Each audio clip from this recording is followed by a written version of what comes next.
Hello students, welcome back to another video of Accounting Hill. मैं हूं अमित जिंदल, आपका accounts teacher. अब तक हमने इशू ऑफ डिबेंचर्स के 2 पार्ट कंप्लीट कर लिए, जिसमें हमने सीखा डिबेंचर्स का मीनिंग, डिबेंचर्स के फीचर्स, डिबेंचर्स और शेयर्स में डिफरेंस, डिबेंचर्स के different types and how we disclose the debentures in the balance sheet. उसके बाद हमने सीखा issue of debentures for cash. हमने ये भी सीखा कि debentures can be issued either at par, premium और discount. And what are the journal entries we do in the case of issue of debentures for cash. अगर lump sum में है तो हम क्या एंट्री करेंगे, अगर हमने इंस्टॉलमेंट्स पे डिबेंचर्स को इशू किया है तो हम क्या एंट्री करेंगे। ये सारी चीजें हमने अब तक 2 पार्ट्स में हमने कंप्लीट कर लिया था। जिन भी बच्चों ने अभी तक वो वीडियो नहीं देखी, वो क्लासेस नहीं पढ़ी, अपने वो नोट्स नहीं बनाए, तो कोई प्रॉब्लम नहीं। नीचे डिस्क्रिप्शन बॉक्स में क्लास 12th टर्म 2 के नाम से एक प्लेलिस्ट बनी हुई है, उसमें सारी वीडियोस को सीरियल वाइज अरेंज किया गया है। और डिबेंचर्स, अकाउंटिंग फॉर डिबेंचर्स के नाम से भी एक अलग से प्लेलिस्ट बनी है। आप वहां पे जाके अपनी पुरानी वीडियोस को देख सकते हैं, अपने नोट्स को बना सकते हैं। मैंने पहले भी आपसे कहा था कि आपको अपने हाथ से नोट्स बनाने हैं ताकि आपको वो ज्यादा क्लियर हो, ज्यादा समझ में आए। देखो, कॉपीड नोट से आप पढ़ लोगे, पर जितना समझ आपको अपने हाथ से लिखे हुए नोट से आएगा वो किसी भी तरीके से नहीं आ सकता। चलिए, विदाउट वेस्टिंग टाइम स्टार्ट करते हैं आज का टॉपिक। बट उससे पहले जिन भी बच्चों ने अभी तक हमारे चैनल को सब्सक्राइब नहीं किया, वो चैनल को सब्सक्राइब करें, बेल आइकन को प्रेस करें ताकि आने वाले सारे नोटिफिकेशन उनको मिलते रहे, और वीडियो को लाइक और शेयर करना ना भूलें। चलिए, इशू ऑफ डिबेंचर्स पार्ट 3, जिसमें हम पढ़ेंगे issue of debentures for consideration other than cash. जैसा कि बेटा मैंने आपको बताया था कि डिबेंचर्स जो है 8 मार्क्स का टॉपिक है, इसमें से एक क्वेश्चन 5 मार्क्स का और एक क्वेश्चन 3 मार्क्स का आएगा। अब ये वाला टॉपिक जो है आपके 3 मार्क्स के लिए बहुत इंपॉर्टेंट है, issue of debentures for consideration other than cash. ये टॉपिक आपके लिए कोई नया टॉपिक नहीं है, आपने इशू ऑफ शेयर्स में ऑलरेडी ये टॉपिक पढ़ रखा है, उसी तरीके से है। बस एक एक्स्ट्रा पॉइंट यहाँ पे ऐड होगा आपका, वो क्या, issue of debentures at discount. वहां पे हमने पढ़ा था issue of shares at par at premium, यहाँ पे issue of debentures either at par, premium और डिस्काउंट, ये पॉइंट्स पढ़ेंगे। तो क्या होता है issue of debentures for consideration other than cash. जब कंपनी अपने डिबेंचर्स कैश में ना इशू करके कोई एसेट्स परचेज करती है, या किसी प्रमोटर्स को अंडरराइटिंग कमीशन को राइट ऑफ करने के लिए जब डिबेंचर्स को इशू करती है, that is known as issue of debentures other than cash. Means यहां पर कैश ना आकर कोई और अल्टरनेटिव कंसिडरेशन होगा, जैसे हमने एसेट्स परचेज किया होगा या हमने बिजनेस परचेज किया होगा। Means issue of debentures for consideration other than cash means that a company has not received amount in cash. Company ने अमाउंट रिसीव नहीं किया। अगर कंपनी ने अपने डिबेंचर्स प्रमोटर्स को इशू किए हो, प्रमोटर्स कौन होते हैं, जो इनकॉर्पोरेशन में आपकी इनकॉर्पोरेशन ऑफ कंपनी में आपकी हेल्प करते हैं, तो उनको भी कंपनी अपने डिबेंचर्स इशू कर सकती है। और इसके लिए एंट्री क्या होगी, incorporation expenses account debit to debentures account. Clear. दूसरा होता है issue of debentures to vendor. अगर कंपनी ने वेंडर से कोई एसेट्स परचेज किया या उसका पूरा बिजनेस परचेज कर लिया, देखो ध्यान से समझना, या तो एसेट्स परचेज किया या उसका पूरा बिजनेस परचेज कर लिया, और उसको बदले में कंपनी ने अपने डिबेंचर्स इशू करे, तो उसे हम कहते हैं issue of debentures to vendor for purchase of assets और बिजनेस। ठीक है। अगर कंपनी ने एसेट्स परचेज किया तो एसेट्स परचेज करने की एंट्री आप क्या करोगे, assets account debit to vendor account, जितने में भी आपने एसेट्स परचेज किया, sundry assets account debit to vendor account. Clear, assets purchase करने की। अगर मान के चलो बिजनेस ही परचेज कर लिया, बिजनेस परचेज करने का मतलब क्या है, उसके सारे एसेट्स और सारी लायबिलिटीज कंपनी ने अगर टेक ओवर कर ली तब क्या करेंगे। देखो, अगर कंपनी ने सारे के सारे एसेट्स परचेज कर लिए और सारे के सारी लायबिलिटीज परचेज कर ली, तो आप सबसे पहले चेक करोगे कि आपने कितना परचेज कंसिडरेशन पे किया है, कितना परचेज कंसिडरेशन आपने पे किया है। अब ये परचेज कंसिडरेशन का मीनिंग क्या होता है, what is meant by purchase consideration. Purchase consideration का मतलब आप कह सकते हो कि जो भी कंपनी अमाउंट पे करने के लिए तैयार हो जाती है for acquiring the assets, assets को पूरा बिजनेस को टेक ओवर करने के लिए जितना भी अमाउंट कंपनी डिसाइड करती है कि इतना अमाउंट हम आपको पे करेंगे, that is known as the purchase consideration. अब ये परचेज कंसिडरेशन जो हो सकता है वो इक्वल टू नेट एसेट्स हो सकता है, मोर देन नेट एसेट्स हो सकता है, या लेस देन नेट एसेट्स हो सकता है। अब इस सर नेट एसेट्स क्या आ गया, अब ये नई चीज क्या आ रही है आपके उस पे। नेट एसेट्स का मतलब होता है total assets, total assets minus total liabilities. Company ने देखो उसके एसेट्स भी टेक ओवर करे और कंपनी ने उसकी लायबिलिटीज भी टेक ओवर करी, तो जितने एसेट्स टेक ओवर करे और जितनी लायबिलिटीज टेक ओवर करी, उन दोनों का डिफरेंस जो होगा that is known as the net assets. Clear, confirm. देखो, अब ये तीन सिचुएशन होती है कंपनी के पास जब कंपनी बिजनेस को परचेज करती है। तो ये तीनों कंडीशंस में हमें क्या क्या पॉइंट किस तरीके से हमें देखने होंगे, ये चीज मैं फिर रिपीट कर रहा हूं, आपको ये टॉपिक आता है, जस्ट रिकॉल कर रहे हैं हम अपने शेयर्स वाला पॉइंट। ये इसलिए तो कहते हैं लोग कि जिसको शेयर्स आता है उसको डिबेंचर्स तो बहुत इजीली आ जाएंगे, क्योंकि शेयर्स का बहुत हद तक पार्ट यहीं पर है। देखो, आपने पिछली क्लास में भी देखा जब हमने इशू की एंट्री करी, इशू इन इंस्टॉलमेंट्स करा, ओवर सब्सक्रिप्शन करा, अंडर सब्सक्रिप्शन करा, ये सब हम शेयर्स में पहले से ही पढ़कर आ चुके थे। अब उसी तरीके से ये टॉपिक भी हम पढ़ के आ चुके।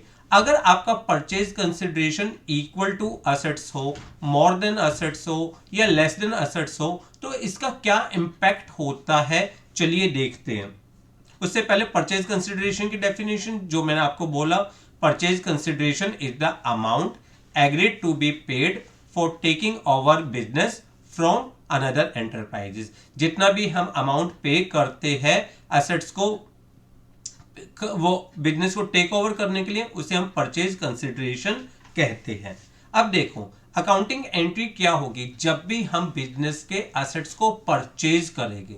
जब भी हम किसी भी बिजनेस को परचेज करेंगे तो हम क्या करते हैं, उसके एसेट्स को एक्वायर करते हैं, तो हमारी एंट्री होगी assets account debit, assets account debit. जितना भी एग्रीड वैल्यू ऑफ एसेट्स है, एग्रीड वैल्यू ऑफ एसेट्स, जो भी आपने एसेट्स खरीदे, जितने भी एसेट्स खरीदे इंडिविजुअली, उन सबको आप क्या करोगे, डेबिट करोगे। अगर आपने कोई लायबिलिटीज टेक ओवर करी है तो टू लायबिलिटीज अकाउंट,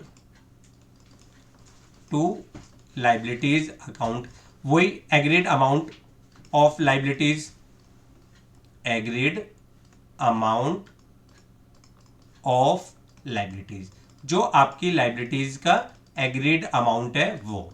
क्लियर। अब साथ में हम वेंडर्स को क्रेडिट करते हैं, टू वेंडर्स, जो भी हमें अमाउंट पे करना है, परचेज कंसिडरेशन, परचेज कंसिडरेशन। ठीक है, क्लियर। अब यहां पे तीन चीजें ध्यान में रखनी है। पहली चीज आपको चेक करना है, देखो पहला पॉइंट अगर आप चेक करो, क्या चेक करोगे, if purchase consideration is equal to net assets, purchase consideration is equal to net assets, यानी हमने उतना ही अमाउंट पे करने के लिए एग्री हुए हैं जितने के हमने नेट एसेट्स लिए हैं। मींस एसेट्स का टोटल और इन दोनों का टोटल इक्वल है, तो हमें कोई प्रॉब्लम नहीं होती, कोई आगे कोई भी एंट्री नहीं होगी, आपकी एंट्री हो जाएगी assets account debit to liabilities to vendor. But second point क्या होता है, if purchase consideration is more than net assets, अगर आपका परचेज कंसिडरेशन नेट असेट से ज्यादा हो, आपने ज्यादा अमाउंट पे किया है, आपने असेट्स कम के एक्वायर करे थे और अमाउंट आप ज्यादा पे कर रहे हो, तो इसका मतलब क्या होगा, बैलेंस अमाउंट जो है, बैलेंस इज ट्रांसफर्ड टू, कहां पे ट्रांसफर हो जाएगा, balance is transferred to goodwill account. Balance हम कहां ट्रांसफर कर देंगे, गुडविल अकाउंट में ट्रांसफर कर देंगे और यहां पे आ जाएगा गुडविल अकाउंट। ठीक है, गुडविल अकाउंट डेबिट। इसका मतलब क्या है, इसका मतलब है purchase consideration minus net assets, purchase consideration minus net assets. Goodwill कब पे किया जाता है, when purchase consideration is more than net assets. In other words, देखो अगर आपको नेट असेट्स नहीं समझ में आ रहा तो आप क्या करोगे, आप असेट्स का टोटल करो और इन दोनों का टोटल करो। अगर असेट्स का टोटल इन दोनों के टोटल से कम है तो बैलेंस अमाउंट को हम गुडविल में ट्रांसफर कर देंगे। तीसरा केस हमें क्या समझना है, if purchase consideration is less than net assets, अगर आपका जो परचेज कंसिडरेशन है वो नेट असेट से कम हो तो बैलेंस जो है, balance is transferred to capital reserve. Balance को हम कहां ट्रांसफर कर देंगे, बैलेंस को हम कैपिटल रिजर्व में ट्रांसफर कर देंगे और यहां पे आ जाएगा टू कैपिटल रिजर्व। ठीक है, यानी नेट असेट्स आपके ज्यादा थे, उसमें से आपने परचेज कंसिडरेशन को माइनस कर दिया। देखो दोबारा ध्यान से सुनिए, क्या कह रहा हूं मैं, कि अगर वेंडर का अमाउंट जो है, वेंडर मींस परचेज कंसिडरेशन का अमाउंट आपका ज्यादा हो, आपको ज्यादा पे करना हो, इन देखो आप करोगे क्या, इसको दूसरी तरीके से समझते हैं। देखो दूसरे तरीके से क्या है, आप यहां पे देखो असेट्स, एक तरफ असेट्स है और एक तरफ आपका वेंडर प्लस लायबिलिटीज है, वेंडर प्लस लायबिलिटीज है। अगर ये इक्वल है तो हमें कोई प्रॉब्लम नहीं, आपका एंट्री जितने से डेबिट हुई उतने से क्रेडिट हुई, हमें कोई प्रॉब्लम नहीं। दूसरा पॉइंट क्या है, अगर असेट्स की वैल्यू, असेट्स की वैल्यू कम है, किससे कम है, vendor plus liabilities, vendor plus liabilities से अमाउंट कम है तो हम बैलेंस को कहां पे ट्रांसफर कर देंगे, balance is transfer to goodwill account, balance हम गुडविल अकाउंट में ट्रांसफर कर देंगे। और थर्ड हमने क्या सीखा कि अगर असेट्स की वैल्यू ज्यादा है, वेंडर और लायबिलिटीज का अमाउंट कम है, अगर हम इनका टोटल करेंगे असेट्स का अमाउंट और लायबिलिटीज और वेंडर का टोटल करेंगे, असेट्स का अमाउंट ज्यादा है तो उस सिचुएशन में हम अमाउंट को ट्रांसफर कर देंगे अपना कैपिटल रिजर्व में। क्लियर, उस टाइम में हम अमाउंट को कहां ट्रांसफर कर देंगे, कैपिटल रिजर्व में। अब यहां पे ध्यान से देखो, या तो आप नेट एसेट्स वाले तरीके से चलो या इस वाले तरीके से करो, बट ध्यान रखना when purchase consideration is more than net assets तो amount is transfer to the goodwill, because इसका मतलब हमने उसको ज्यादा क्यों पे किया होगा, क्योंकि उस फर्म की गुडविल होगी, हम गुडविल एक्वायर कर रहे हैं। और अगर परचेज कंसिडरेशन कम है नेट एसेट से तो हमने उसको कम पे किया, तो इसका मतलब हमारी कंपनी को क्या हुआ, प्रॉफिट हुआ, तो that profit is transfer to capital reserve. अब यहां पे एक चीज ध्यान से देख लेना, एंट्री आपकी या तो गुडविल की आएगी या कैपिटल रिजर्व की आएगी, दोनों एंट्री एक साथ क्वेश्चन में नहीं आ सकती। क्लियर, दोनों एंट्री एक साथ क्वेश्चन में नहीं आ सकते। अब इस परचेज कंसिडरेशन को हम किस तरीके से डिबेंचर्स इशू कर सकते हैं, यहां पे फिर वही तीन तरीके। पहला तरीका, इशूड एट पार, डिबेंचर्स हमने इशू करे एट पार पे। दूसरा तरीका debentures issued at premium, premium पे इशू किए। तीसरा तरीका debentures issued at discount, discount पे इशू करें। अब इन केसेस में क्या क्या जर्नल एंट्री होती है देखते हैं। अगर डिबेंचर्स हमने पार पे इशू करे तब हमें कोई प्रॉब्लम नहीं, vendor account debit to debentures account, जो भी उसकी नॉमिनल वैल्यू होगी वो लिख देंगे। क्लियर। दूसरा, अगर हमने प्रीमियम पे इशू करें तो vendor account debit to debenture account to security premium. अगर हमने डिस्काउंट पे इशू करें तो vendor account debit discount on issue of debenture account debit to debenture account. अब यहाँ पे क्वेश्चन आता है कि how we calculate number of debentures. Sir number of debentures कैसे कैलकुलेट करेंगे? नंबर ऑफ डिबेंचर्स का मतलब क्या है? अमाउंट पेबल इन डिबेंचर्स, जितना भी अमाउंट हमें डिबेंचर्स की फॉर्म में देना है upon issue price, issue price of one debenture, एक डिबेंचर का इशू प्राइस। ठीक है, नंबर ऑफ डिबेंचर्स कितने हो जाएंगे? अमाउंट पेबल इन डिबेंचर्स, जितना भी अमाउंट हमें डिबेंचर्स की फॉर्म में देना है, divided by issue price of one debenture. अब इशू प्राइस का मतलब एट पार पे है तो वही फेस वैल्यू, एट प्रीमियम पे है तो इशू प्राइस क्या हो जाएगा? Face value plus premium. और इशूड एट डिस्काउंट है, ये डिस्काउंट था, सॉरी डिस्काउंट पे है तो इसका मतलब इशू प्राइस माइनस वो issue price is equal to face value minus discount. Is it clear? Confirm. चलिए, बहुत हो गई थ्योरी, बहुत हो गए कंसेप्ट, क्या करें सर अब तो एक ही तरीका है सारे कंसेप्ट को समझने का कि क्वेश्चंस करिए और प्रैक्टिस करते जाइए, ताकि देखते जाइए हमने जो पढ़ा वो सही भी है या नहीं, कैसे उनको हम अप्लाई करेंगे। इसके लिए कुछ क्वेश्चंस करते हैं। आपकी स्क्रीन पे एक क्वेश्चन है, देखिए। Company purchased assets of the book value of 99,000। हमने कितने के असेट्स खरीदे? 99,000 फ्रॉम अनदर फॉर्म, दूसरी फॉर्म से हमने ये खरीदा। It was agreed that purchase consideration be paid by issuing 11% debentures of ₹100 each. हमने 11% डिबेंचर्स इशू करने, ₹100 उसकी फेस वैल्यू है।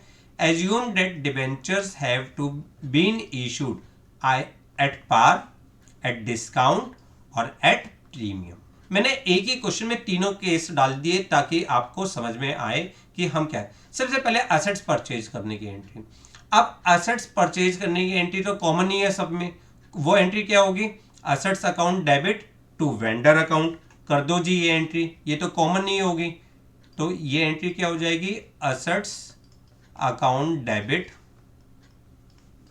To vendor account 99,000। ठीक है जी, ये एंट्री तो आपकी कॉमन है, इसमें तो कोई प्रॉब्लम नहीं है, सब बच्चों को आती है, सबको बहुत क्लियर। अब इन्होंने कहा है हमने डिबेंचर्स इशू करे जी एट पार पे। एट पार पे इशू करने का मतलब क्या है? ₹100 पे इशू कर दिए, तो हमारी एंट्री क्या होगी? सबसे पहले हमेशा बेटा एंट्री लिख लेनी चाहिए, vendor account debit to 11% debenture account, to 11% debenture account. जी यहाँ पे नंबर ऑफ डिबेंचर्स कितने हो गए चेक कर लेते हैं। नंबर ऑफ डिबेंचर्स यहाँ पे हो गए 99,000 डिवाइडेड बाय 100। क्यों? क्योंकि फेस वैल्यू पे इशू करे, यानी हमने कितने इशू करे? 990 इशू करे है, तो यहाँ पे अमाउंट 990 इंटू 100 करेंगे, वही 99,000 आ जाएगा। क्लियर? कंफर्म? कंफर्म है ये बात? तो ये कौन सा केस हो गया आपका? ये केस हो गया issued at par, issued at par.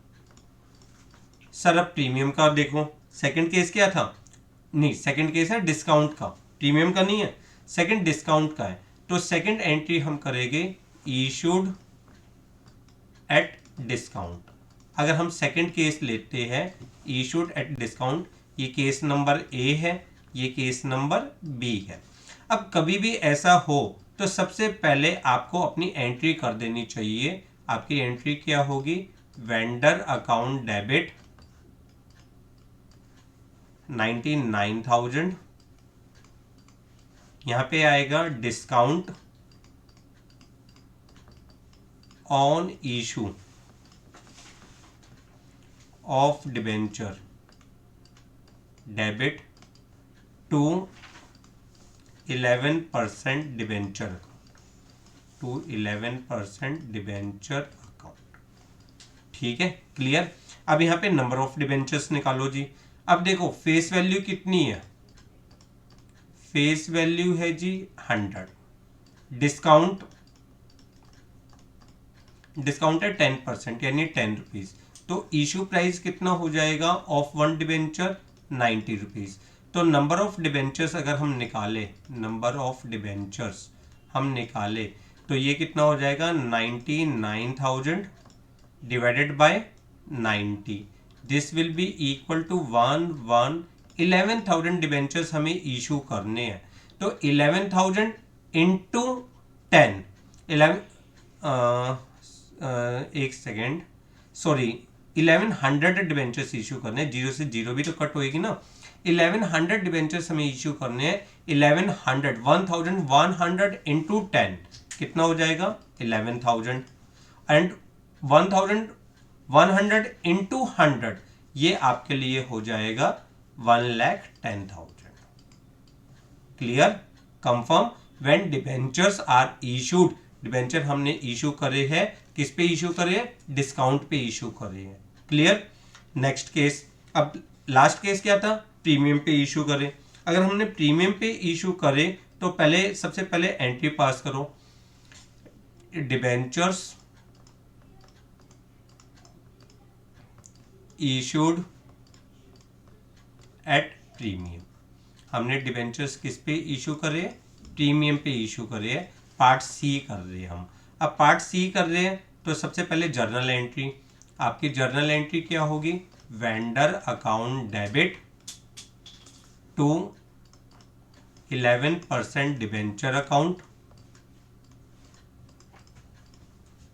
To 11% debenture account to security premium reserve, to security premium reserve 99,000।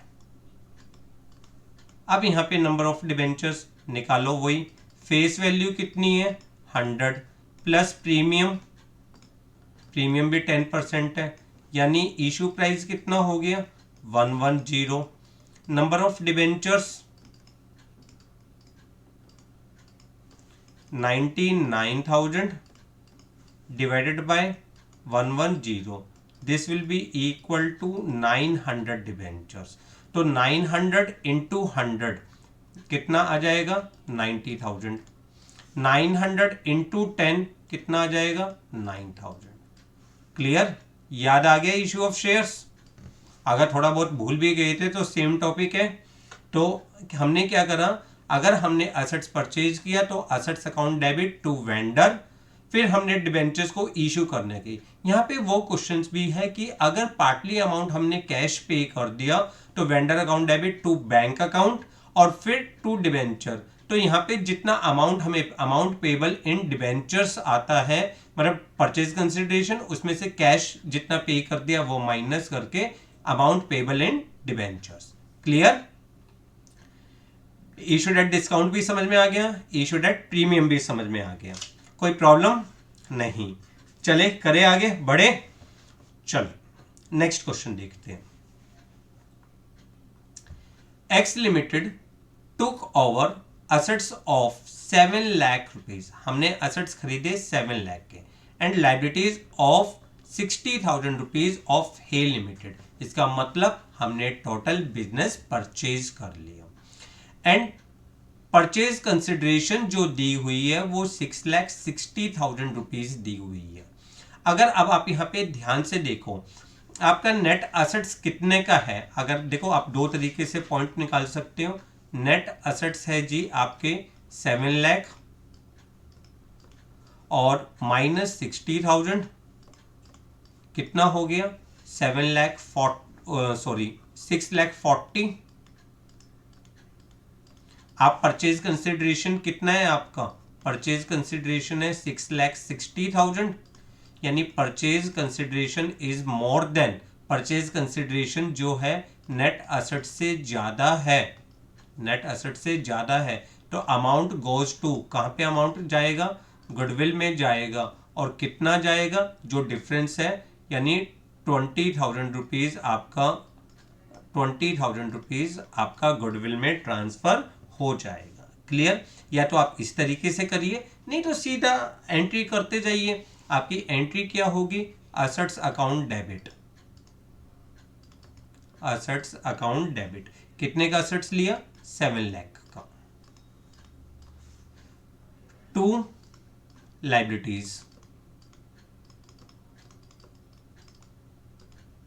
कितने की लाइबिलिटीज ली है जी, 60,000 की लाइबिलिटीज ली थी, यस 60,000 की लाइबिलिटीज ली थी।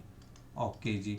और हमने परचेज कंसिडरेशन कितना दिया है हे लिमिटेड को, हे लिमिटेड को दिया है 7,20,000, सॉरी हमने 6,60,000 का दिया। To Y limited 6,60,000। एक तरीका तो मैंने आपको वो बताया कि आप नेट असेट्स निकालो और परचेज कंसिडरेशन से कंपैरिजन कर लो। नहीं तो दूसरा तरीका क्या है, दूसरा तरीका अपना सिंपल सा तरीका है, फंडा मैक्सिमम तो यही यूज करते हैं। असेट्स की वैल्यू कितनी है हमारी 7 लाख, इन दोनों का टोटल कितना है 6 लाख, वो 7,20,000। तो इसका मतलब आपका अमाउंट कहाँ पे ट्रांसफर हो जाएगा, गुडविल अकाउंट में, गुडविल अकाउंट में कितना 20,000 being assets purchased of Y limited. आपकी नरेशन की जरूर प्रैक्टिस करते रहा करो, नरेशन बहुत इंपॉर्टेंट है। अब इन्होंने क्या बोला है, the purchase consideration bye issue 9% debentures of ₹100 each at a premium of 10%। हमें जो डिबेंचर्स इशू करने हैं वो प्रीमियम पे इशू करने हैं, तो डिबेंचर्स को प्रीमियम पे इशू करने हैं। आपकी एंट्री क्या होगी, Hay limited debit, how much 6,60,000 to कितने परसेंट डिबेंचर है जी 9%, to 9% debenture and to security premium reserve account. अब हमें पता है हमारी जो फेस वैल्यू है, फेस वैल्यू हमारी कितनी है 100, प्रीमियम कितना है 10, तो इशू प्राइस कितना हो जाएगा, हमारा इशू प्राइस हो जाएगा 110। इशू प्राइस कितना हो जाएगा 110। Number of debentures, number of debentures कितने हो गए 6,60,000 डिवाइडेड बाय 110, 6,60,000 डिवाइडेड बाय 110। तो नंबर ऑफ डिबेंचर्स आप अगर कैलकुलेट करोगे तो ये किसके इक्वल हो जाएगा, ये हो जाएगा 6,000 के इक्वल।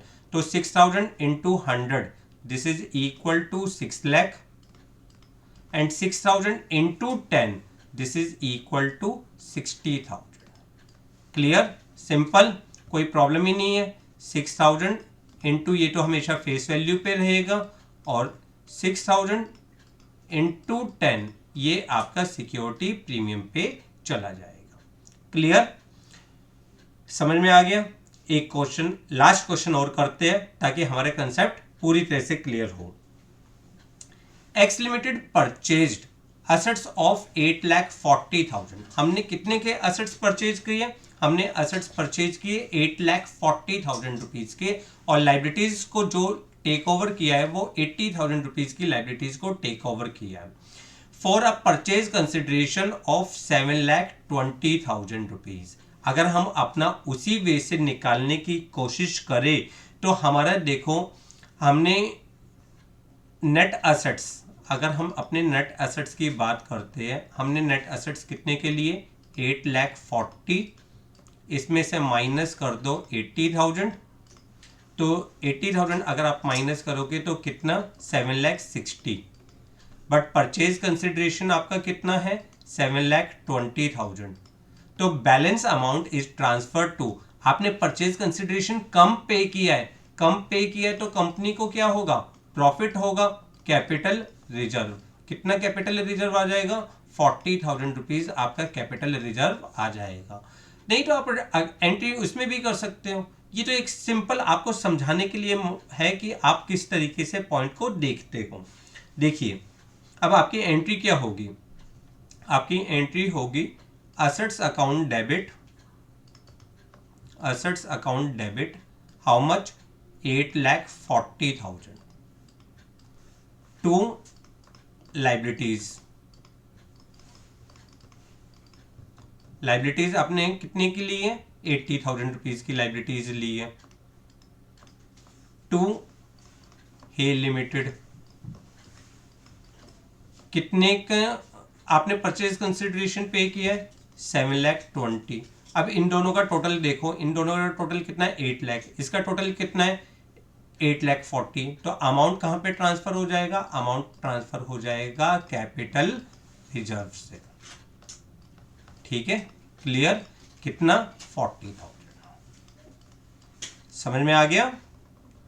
चलो अब इस परचेज कंसिडरेशन को 7,20,000 रुपीज को हम किस तरीके से पे करेंगे, उसने कहा है these debentures are issued 10% debentures of 100 each at a discount of 10%, 10% discount पे हमने डिबेंचर्स को इशू किया, तो हमारी एंट्री क्या होगी, Hay limited debit, Hay limited debit discount on issue of debenture debit to 10% debenture account, to 10% debenture account, ठीक है। कितना अमाउंट हमें पे करना है 7,20,000 रुपीज पे करने हैं हमें टोटल, ध्यान रखिएगा 7 लाख सॉरी ये यहां पे नहीं है,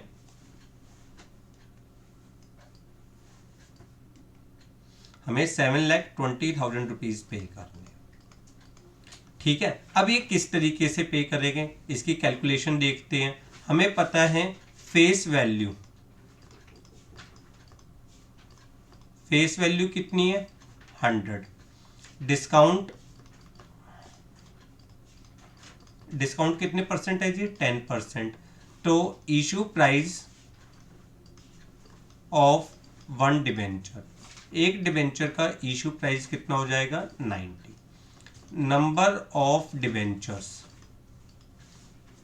7,20,000 divided by 90, this will B, अगर हम इसको करेंगे कितने डिबेंचर्स हमें इशू करने हैं 8,000 डिबेंचर्स इशू करने हैं, तो 8,000 इंटू 10, 80,000 डिस्काउंट में आ जाएगा और 8,000 इंटू 100 80,000 आपका यहाँ पे आ, तो ये 8,000 into 100 that is equal to 8 lakh rupees, ये आपका डिबेंचर में आ जाएगा। आपने डिबेंचर्स किस में इशू करे हैं, डिस्काउंट में इशू करे हैं, क्लियर। देखो आपने कौन कौन से केस करे, आपने सबसे पहले पढ़ा कि एसेट्स को परचेज किया और डिबेंचर्स इशू करे आइदर एट पार, फिर हमने एट डिस्काउंट, एट प्रीमियम, फिर हमने एसेट्स परचेज किया, पूरा बिजनेस परचेज किया और बिजनेस में हमने देखा परचेज कंसिडरेशन हमने ज्यादा पे किया, तो balance is transfer to goodwill account, balance को हमने गुडविल अकाउंट में ट्रांसफर कर दिया।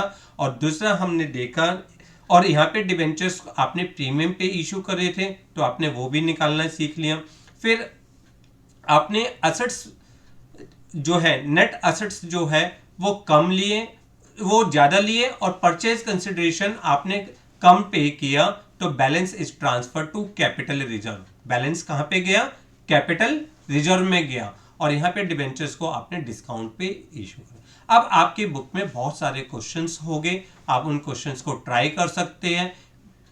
पूरी उम्मीद है मुझे कि आप वो सारे क्वेश्चंस इजीली कवर अप कर लोगे। देखो उन क्वेश्चंस में है ना एक एक दो दो पॉइंट ऐसे होंगे जो मैंने अभी आपको नहीं पढ़ाए।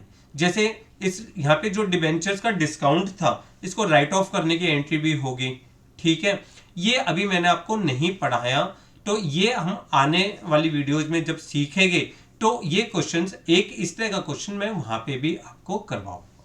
फिलहाल आप अभी जितने सिंपल क्वेश्चंस हैं आप उनको करिए, उनकी प्रैक्टिस करिए ताकि आपको सारे कंसेप्ट क्लियर हो।